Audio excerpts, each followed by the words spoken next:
On connaît tous cet individu qui semble être né avec un talent. Il est peut-être super talentueux en dessin, en sport, en danse, en tech, etc. Mais peu importe le domaine dans lequel il excelle, pour sûr, vous n'avez pas ce talent et ne pensez jamais pouvoir l'avoir. Et pour cause, ce talent serait inné chez la personne concernée. Mais vous vous doutez bien que ce nouveau numéro des résumés de RTC ira complètement à l'encontre de cette manière de voir les choses. En effet, dans son livre The Talent Code Grows is Born, is Grown, is How, Daniel Cole a démontré de long en large ce que résume le titre de son livre. Rassurez-vous, je ne vous dirai pas qu'Einstein n'était pas un génie et que Mozart n'avait aucune aptitude naturelle pour la musique. En revanche, à la fin de ce podcast, vous vous rendrez compte que si vous n'avez pas le talent inné de cet individu que vous admirez tant, ce n'est pas parce que vous ne pouvez pas. Bienvenue dans les résumés de RTC. Tous les mois, je partage avec vous les distinctions essentielles que je découvre au cours de mes lectures. Mon objectif est de vous aider à briser les barrières qui limitent votre potentiel et de vous guider vers l'épanouissement professionnel. Pour ceux qui préfèrent lire plutôt qu'écouter, découvrez la version écrite de ce numéro sur le blog de mon site latraceuse-de-chemin.com. À présent, plongeons dans la vallée de tous les possibles. Me croirez-vous si je dis que le fameux résumé du Talent Code de Daniel Cole ne repose que sur deux éléments, le Deep Practice qu'on pourrait traduire apprentissage approfondi et l'ignition qu'on pourrait traduire déclenchement.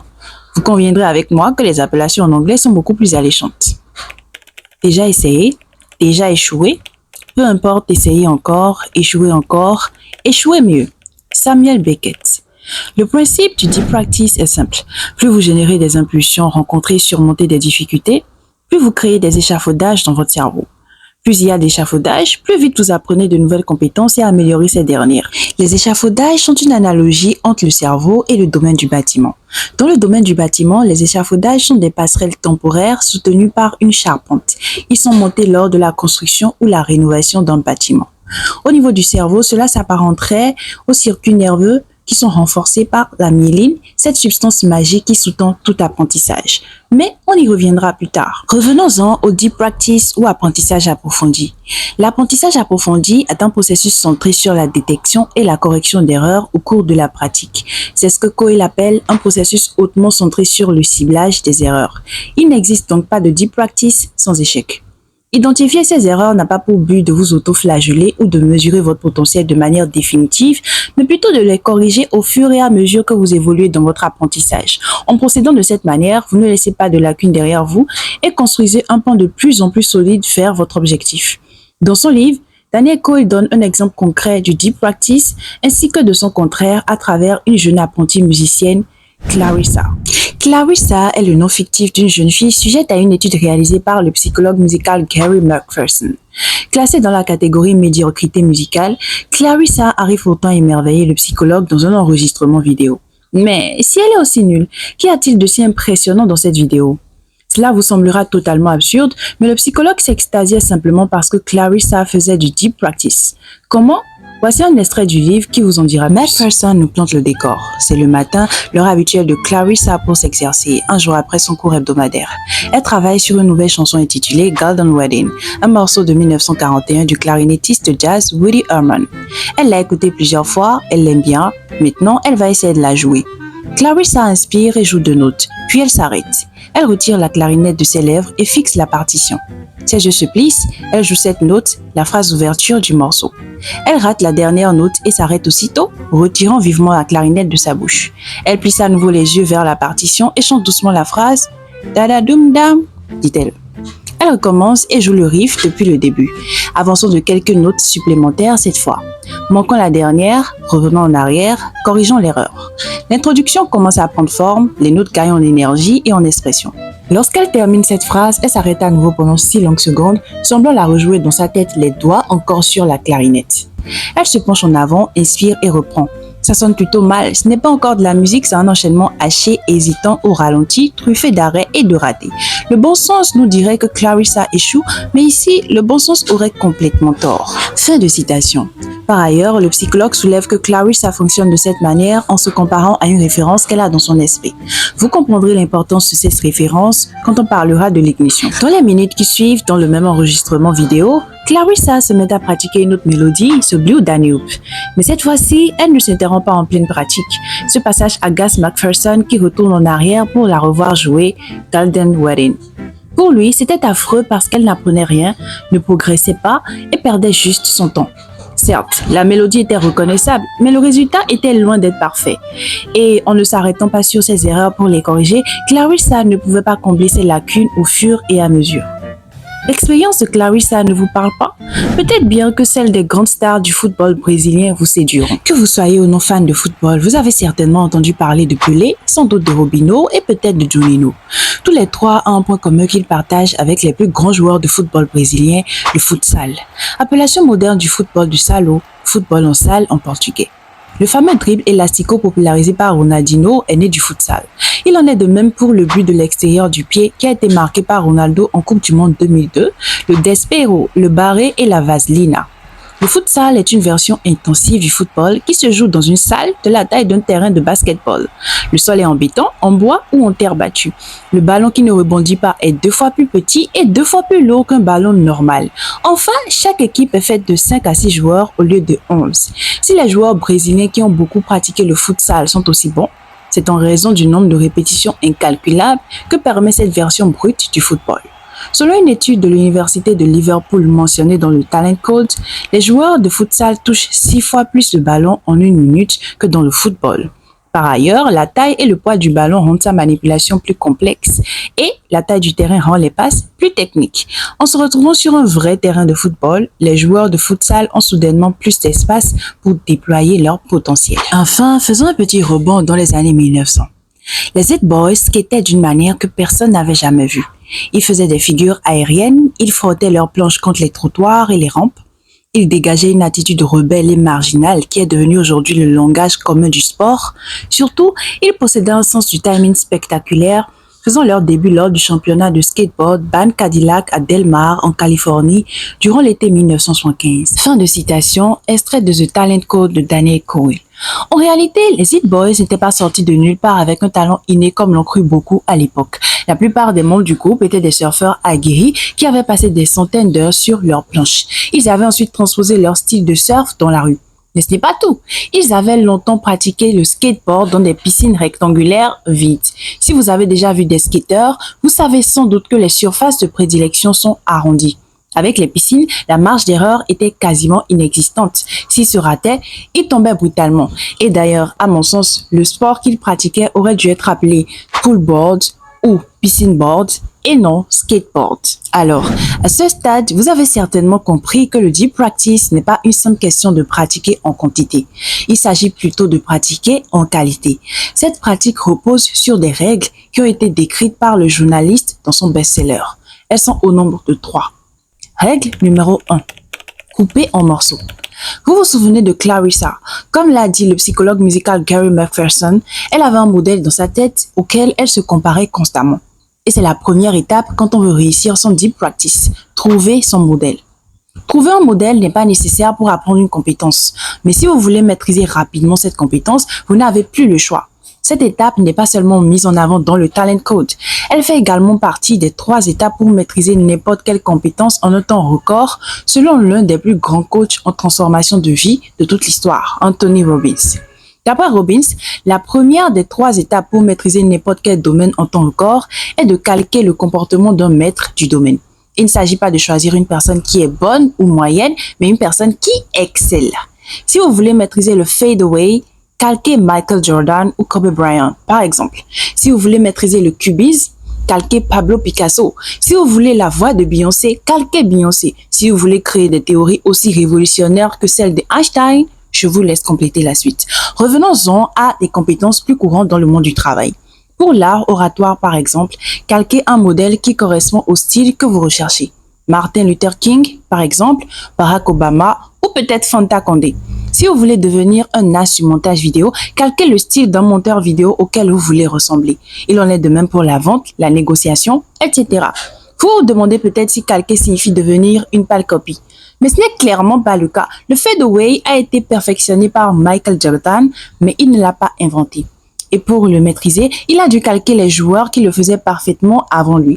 Calquer ne signifie pas copier aveuglément, mais partir du style d'un maître du domaine pour créer votre propre style.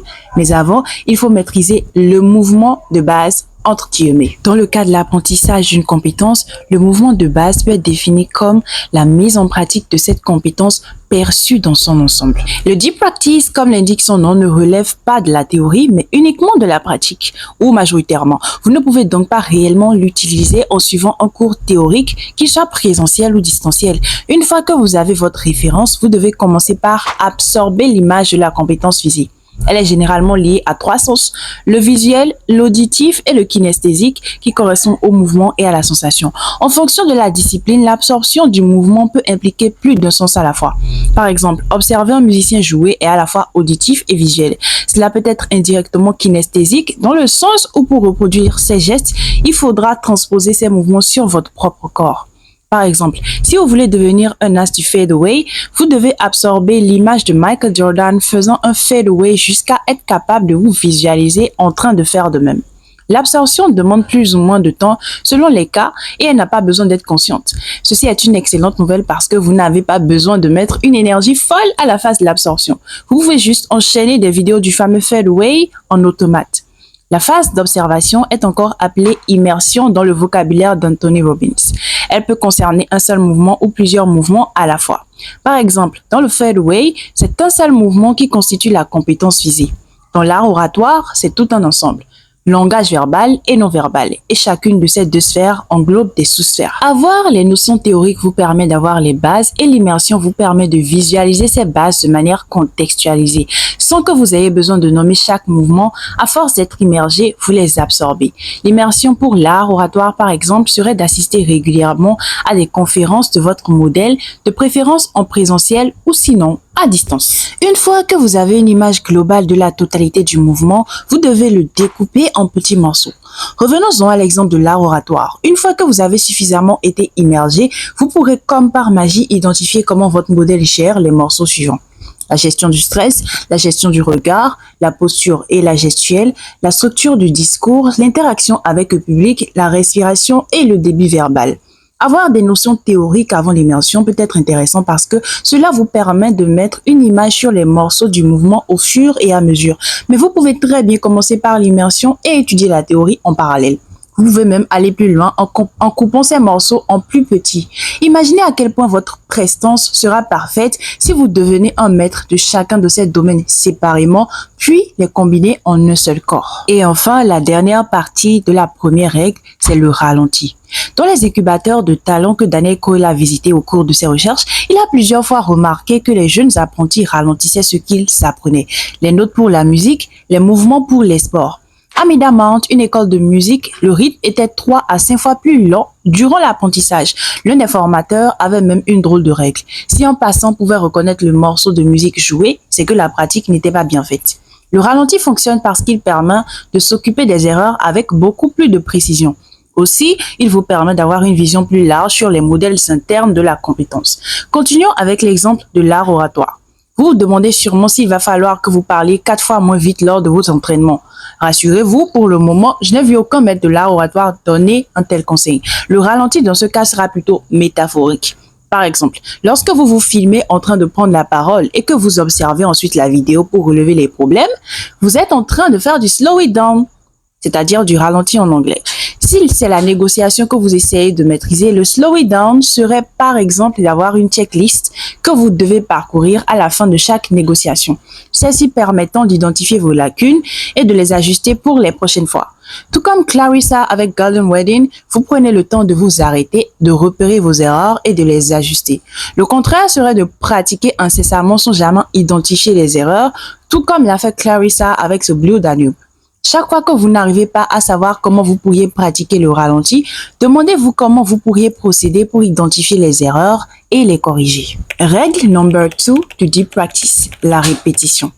Practice makes perfect. On l'a déjà tous entendu une fois. Et la pratique repose sur la répétition.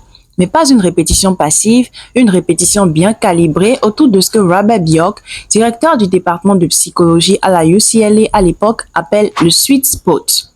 Un peu de mots, le sweet spot est le niveau optimal de difficulté qui, lorsqu'il est atteint, fait décoller votre apprentissage. Ce point se trouve au juste milieu entre votre niveau actuel et le niveau que vous essayez d'atteindre. Robert et Elizabeth Bjork ont élaboré le concept de desirable difficulties, difficultés désirables en français, qui sont volontairement introduites dans le processus d'apprentissage pour maximiser les progrès à long terme. Ce sont ces difficultés qui permettent de toucher le sweet spot. Les difficultés désirables sont contre-intuitives puisqu'elles suggèrent que vous voulez de ces difficultés. Mais en général, dans la vie, on a plutôt envie de les éviter. Pourtant, durant l'apprentissage, vouloir de ces difficultés permet de les accepter et d'en faire une arme plutôt qu'un obstacle. Dans une revue scientifique étudiante de l'école de psychologie de l'Université de Laval, 4 principales formes de difficultés désirables sont mises en avant par pair. L'espacement et l'interfoliage viennent en première position. L'espacement consiste à distribuer l'apprentissage du même sujet sur plusieurs séances séparées dans le temps.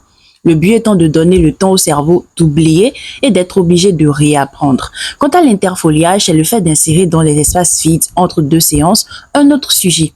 Les études démontrent pour le moment que l'interfoliage est plus efficace que le simple espacement. L'espacement donne de meilleurs résultats sur le court terme, mais sur le long terme, c'est l'interfoliage qui l'emporte. En pratique, l'espacement serait apprendre l'art oratoire et seulement l'art oratoire durant 1 mois par exemple sur des séances espacées. L'interfoliage serait d'intercaler des séances d'apprentissage de négociation dans les espaces vides entre 2 séances d'art oratoire. Les 2 autres formes de difficultés désirables sont l'effet de test et la rétroaction. Le test consiste tout simplement à tester les connaissances assimilées à travers des questions ou plus efficacement par leur mise en pratique. Lorsque l'apprentissage est ponctué de tests, vous retenez beaucoup mieux l'information que lorsque vous vous contentez uniquement d'apprendre sans test. Une étude mentionnée dans la revue a d'ailleurs démontré que plus on augmente le nombre de tests, meilleure est la performance. Assimiler l'information 4 fois d'affilée donne moins de résultats qu'assimiler 3 fois d'affilée puis de faire un seul test. Les résultats sont encore meilleurs pour une seule séance d'apprentissage suivie de 3 tests. La rétroaction consiste à tester vos connaissances avant même de les assimiler. Les erreurs commises sont alors mises en exergue et vous permettent, une fois que vous avez assimilé les connaissances, de mieux les retenir sur le long terme. La rétroaction est complètement contre-intuitive, elle aussi, puisqu'on se dit qu'on ne peut pas donner de bonnes réponses sur un sujet qu'on ne maîtrise pas encore. Pourtant, imaginez que lors de votre premier jour au boulot, on vous invite à prendre la parole en public. Vous êtes débutant en la matière, alors vous commettez une tonne d'erreurs. Votre boss met ces erreurs en lumière et vous parle ensuite des règles de l'art oratoire. Les prochaines fois, il y a très peu de chances que vous commettiez les mêmes erreurs. Fun fact, dans les études mentionnées dans la revue, les sujets qui avaient uniquement eu 4 séances d'assimilation surestimaient leur maîtrise du sujet. En revanche, ceux qui avaient eu droit à ne serait-ce qu'un seul test étaient beaucoup plus réalistes. Gingembre. Alors, comment intégrer les difficultés désirables à votre apprentissage, me demanderez-vous? Pour résumer, afin d'intégrer des difficultés désirables à votre apprentissage, il vous faut espacer les séances et, si possible, entrelacer la pratique de plusieurs compétences à la fois. Deuxièmement, vous devez vous tester régulièrement tout en misant sur les rétroactions pour optimiser les résultats. Souvenez-vous que la rétroaction ici n'est pas un simple feedback, mais une espèce de test avant même d'entrer en contact avec la bonne information. Si par exemple, vous voulez apprendre la négociation, vous pouvez imaginer un scénario et pratiquer la négociation à votre manière. Et ce n'est qu'ensuite que vous vous imprégnez des notions de négociation. Vous mettez les erreurs que vous avez commises en lumière pour ne plus les reprendre à l'avenir. Rappelez-vous que le but de toutes ces difficultés désirable, c'est d'atteindre votre sweet spot. Alors, comment savoir si vous êtes au sweet spot? Lorsque vous êtes à votre sweet spot, l'apprentissage est suffisamment difficile pour vous challenger, mais pas au point de provoquer des échecs trop fréquents qui ne feront que vous décourager. Quand vous répétez continuellement votre pratique en étant à ce point, vous pouvez avoir l'impression de ne pas faire de gros progrès dans l'immédiat. Cependant, sur le long terme, c'est le niveau idéal auquel vous devez être pour obtenir les meilleurs résultats. Mais en pratique, comment savoir si vous êtes à votre sweet spot? Premièrement, il y a les erreurs et les blocages. Si vous ne commettez jamais d'erreurs ou ne rencontrez aucun blocage, vous n'êtes pas à votre sweet spot. Vous devez commettre des erreurs, mais des erreurs que vous parvenez à corriger avec un peu d'effort. Par exemple, si vous apprenez l'art oratoire et que vous êtes un fervent utilisateur des expressions comme genre, en fait, du coup, espérer les supprimer et aussitôt retrouver des phrases fluides dans l'immédiat serait un objectif exagéré. Quand on commence à abandonner ces expressions, les premières semaines, on a beaucoup de blanc au milieu des phrases parce que les espaces qui étaient occupés par ces parasites linguistiques ne le sont plus. Il faudra du temps à votre cerveau pour intégrer que ces blancs sont normaux et qu'il ne doit plus s'attendre à ce que vous les combliez. Ce n'est qu'à partir de ce moment que vos phrases recommenceront à retrouver leur fluidité. Être à votre sweet spot serait par exemple travailler à faire disparaître ces expressions de votre vocabulaire sans vouloir que vos phrases soient aussi fluides que d'habitude. Vous commettrez certainement l'erreur d'utiliser ces expressions au début. La différence est que vous en serez conscient et plus vous en serez conscient, plus vous réussirez à vous en débarrasser. Le deuxième indice pour vérifier si vous êtes à votre sweet spot ou non, c'est votre ressenti. Vous sentez-vous ennuyé ou anxieux? Si vous êtes anxieux, l'objectif que vous visez est certainement trop haut. Et si vous êtes ennuyé, il est trop bas. Toutefois, faites attention avec cette façon de mesurer le sweet spot. Assurez-vous qu'une potentielle anxiété n'est pas plutôt le signe de pensées limitantes que votre cerveau a l'habitude de nourrir. Vérifiez qu'elle est bien spécifique à la difficulté de l'exercice et non à l'impression de difficulté que vous vous en faites ou à d'autres facteurs externes.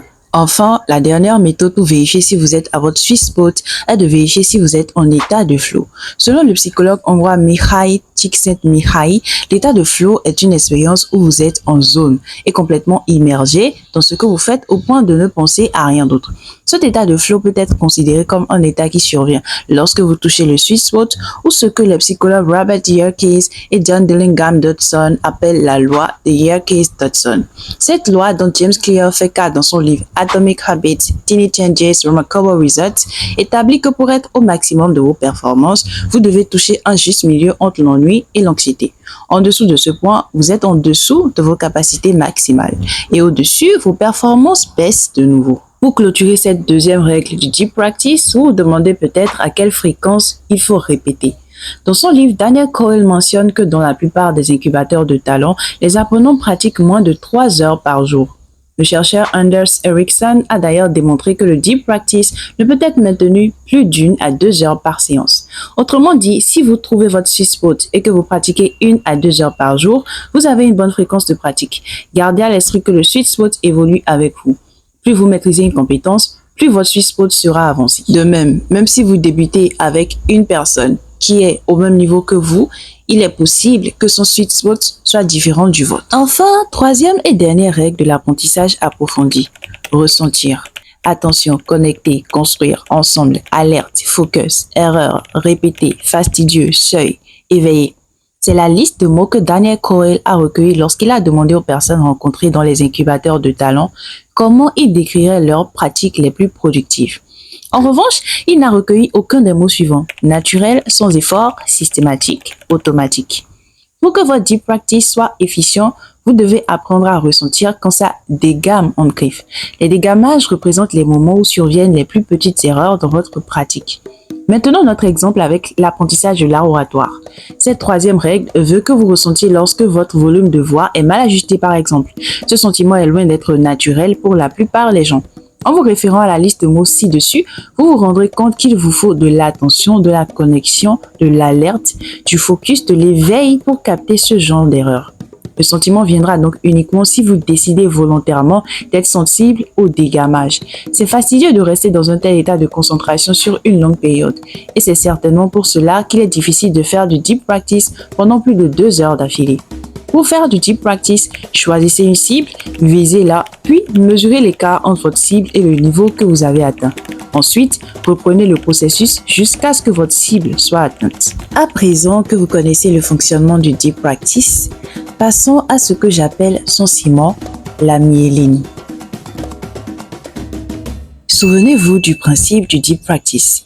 Plus vous générez des impulsions, rencontrez, surmontez des difficultés, plus vous créez des échafaudages dans votre cerveau. Plus il y a d'échafaudages, plus vite vous apprenez de nouvelles compétences et améliorez ces dernières.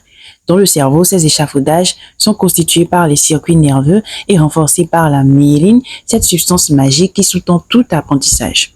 La myéline est une membrane qui isole et protège certaines fibres nerveuses, à la manière du caoutchouc qui enveloppe un fil de courant. Elle est produite par des cellules gliales présentes dans le système nerveux central, les oligodendrocytes et les astrocytes. Mais ça, évidemment, on s'en fout.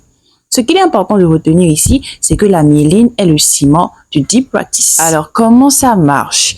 Lorsque vous faites de l'apprentissage approfondi dans une compétence donnée, vous activez dans votre cerveau les neurones responsables du développement de cette compétence. Chaque fois que vous activez ces neurones, les cellules gliales myélinisantes, donc les astrocytes et les oligodendrocytes dont on s'en fout, détecte la fibre nerveuse concernée et enroule de la myéline autour. Plus vous activez cette fibre, plus la myéline s'enroule autour d'elle. Et plus il y a de myéline autour d'une fibre, plus vite elle est traversée par les signaux nerveux. En d'autres termes, pour que votre cerveau devienne plus rapide sur une tâche, les fibres nerveuses impliquées dans sa réalisation doivent être enrobées d'un maximum de couches de myéline. Pour comprendre à quel point c'est incroyable, rendez-vous compte que les fibres enrobées de myéline peuvent transporter les signaux nerveux jusqu'à 100 fois plus vite que des fibres non isolées. Deuxièmement, la période réfractaire, c'est-à-dire le temps d'attente requis entre deux signaux successifs, peut diminuer d'un facteur de 30. Combinée à l'augmentation de la vitesse, cette réduction de la période réfractaire multiplie la capacité globale de traitement de l'information nerveuse par 3000. La rapidité du traitement ne signifie pas que vous pourrez plus rapidement faire un mouvement dans le cadre d'une compétence non physique, mais cela signifie que votre cerveau réagira 3000 fois plus vite aux signaux nerveux liés à la compétence pratiquée. Votre esprit sera donc plus vif et efficace à ce sujet, vous trouverez plus facilement des solutions. Aussi, vous ferez plus aisément des connexions et vous deviendrez tout simplement meilleur. La myéline est bien une infrastructure, mais avec une nuance puissante. Au sein de l'immense métropole qu'est le cerveau, elle transforme discrètement de petites ruelles en larges autoroutes ultra rapides. Fin de citation, Daniel Cohen. C'est le moment où vous me posez la question fatidique. Si myéline est la clé, pourquoi donc les Einstein et les Mozart ne courent pas les rues? Il n'y a aucun type de cellule que les génies ont que le reste d'entre nous n'a pas. Fin de citation, Anders Ericsson. Daniel Cohen lui-même reconnaît dans son livre The Talent Code que la magie de la myéline et de l'initiation ne suffit pas que tout le monde peut devenir un Einstein. Il précise même que nos prédispositions génétiques comptent. Après son décès, des atypies cérébrales ont été retrouvées dans le cerveau d'Albert Einstein. De même, Wolfgang Mozart avait des prédispositions génétiques qui lui ont donné une oreille absolue et une excellente mémoire eidétique. Toutefois, il a également été retrouvé dans le cerveau d'Einstein 2 fois plus de cellules gliales myélinisantes que dans le cerveau de 11 autres hommes du même âge au niveau des mêmes régions du cerveau. Quant aux neurones, il n'y avait pas de différence notable. Plus intéressant encore, le cerveau d'Einstein contenait une quantité inhabituelle de roulement de tambour, myéline. Quant à Mozart, même si son cerveau n'a pas été autopsié, Dr. Michael Howe dévoile dans son livre Genius Explained qu'à seulement 6 ans, il accumulait déjà 3500 heures de pratique impliquant l'apprentissage de la composition et d'au moins 3 instruments de musique. Sachant que son père a commencé à le former dès l'âge de 3 ans, cela équivaut à environ 3 heures de pratique en moyenne par jour. C'est largement au-dessus du temps nécessaire pour le deep practice. Cohen rajoute que la véritable expertise de ces génies réside dans leur aptitude à faire du deep practice de manière obsessive, même s'ils ne donnent pas l'impression d'en faire. Il va encore plus loin en précisant qu'il existe effectivement un minuscule pourcentage de personnes qui possèdent un désir obsessif inné de s'améliorer, ce que la psychologue Ellen Wiener appelle la rage de maîtriser. Cette forme de self-drive, c'est-à-dire automotivation, serait rare et incroyablement évidente. Mais pour terminer cet épisode, j'aimerais remettre en cause le fait que cette automotivation serait naturellement réservée à une toute petite poignée de la population. Mozart aurait-il été aussi self-driven s'il n'avait pas été exposé très tôt à la musique, pris en charge par son père pour une formation musicale intensive et surtout si ça avait été autre chose que la musique? Quant à Einstein, aurait-il été aussi self-driven s'il n'avait pas reçu de son père, cette boussole qui a attisé sa curiosité scientifique à 5 ans, s'il n'avait pas baigné très tôt dans un environnement où on lui parlait constamment de science, et surtout, si ça avait été autre chose que la science? Bon nombre de virtuoses dont on fait souvent l'éloge ont été immergés très tôt. Pablo Picasso a grandi avec un père professeur d'art et peintre qui l'a encouragé dans ce sens. Serena et Venus Williams ont démarré l'apprentissage du tennis à 4 ans et demi sur la base d'un plan que leur père avait déjà tracé pour elles avant même leur naissance. Bill Gates, le fondateur de Microsoft, a eu accès à un terminal informatique à 13 ans et c'est là que naît son intérêt pour la programmation informatique. Marie Curie est née dans une famille d'enseignants et intellectuels avec un père professeur de mathématiques et physique. Finalement, le déploiement de cette rage de maîtriser ne surviendrait-il pas plus facilement au contact d'un environnement qui lui est propice? Ne surviendrait-il pas uniquement si la personne prend conscience assez tôt de son amour pour la discipline qui est censée déclencher cette rage? On finira sur cette citation de Picasso lui-même. Dans chaque enfant, il y a un artiste. Le problème est de savoir rester un artiste en grandissant. Fin de citation. En grandissant, toutes les injonctions, les conditions et les pensées limitantes qui viennent avec la société sont peut-être la raison pour laquelle beaucoup ne découvrent pas leur rage de maîtriser. Tout cela me permet de faire la transition vers l'ignition que nous aborderons dans le prochain numéro des résumés de LTC. Si vous pensez que j'ai bien fait mon travail, donnez-moi un like, un commentaire, partagez avec une personne qui en a besoin et surtout, activez la cloche de notification pour ne manquer aucune de nos prochaines vidéos.